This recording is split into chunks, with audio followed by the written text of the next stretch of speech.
On passe à la dernière partie du podcast. Je vais te poser 4 questions pour 4 réponses brèves et du tac au tac. Ok. Pour former la boîte à outils de Fiorina Fernet. Est-ce que tu es prête ? Je suis prête. Sûr ? Ouais. Super. Quel est ton apprentissage le plus marquant depuis que tu exerces la fonction de Legal Ops ?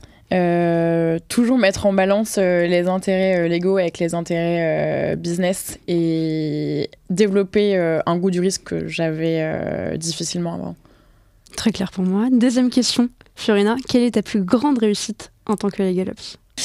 Et il y en a plusieurs, mais ce que je retiendrai particulièrement, c'est le fait d'avoir développé mes compétences sur Excel. On partait de loin. Ok, très clair pour moi. Troisième question, Fiorina. La question qui fâche, d'ailleurs. Juriste ou pas juriste pour devenir Legal Ops ? Alors, je dirais que ne pas être juriste n'est pas un frein total, mais pour moi, clairement, être juriste facilite grandement les tâches et je pense que c'est même un prérequis. Ça permet de mieux comprendre le métier. Dernière question, Fiorina, et ensuite je te laisserai partir, finir ta journée et partir en week-end.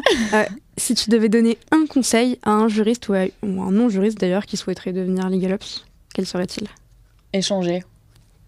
Et échanger vraiment parce que c'est une fonction qui est hyper récente et qui, on le voit grâce à Calam, fonctionne et repose essentiellement sur les gens en fait, qui la pratiquent. Et moi, je sais que je me suis intégrée là-dedans comme ça, comme je te disais, par le réseau.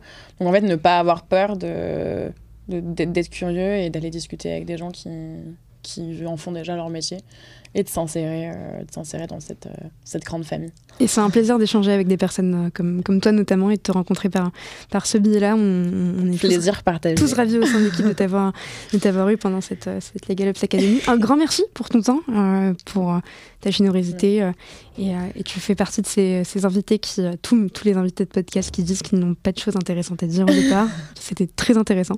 Merci beaucoup.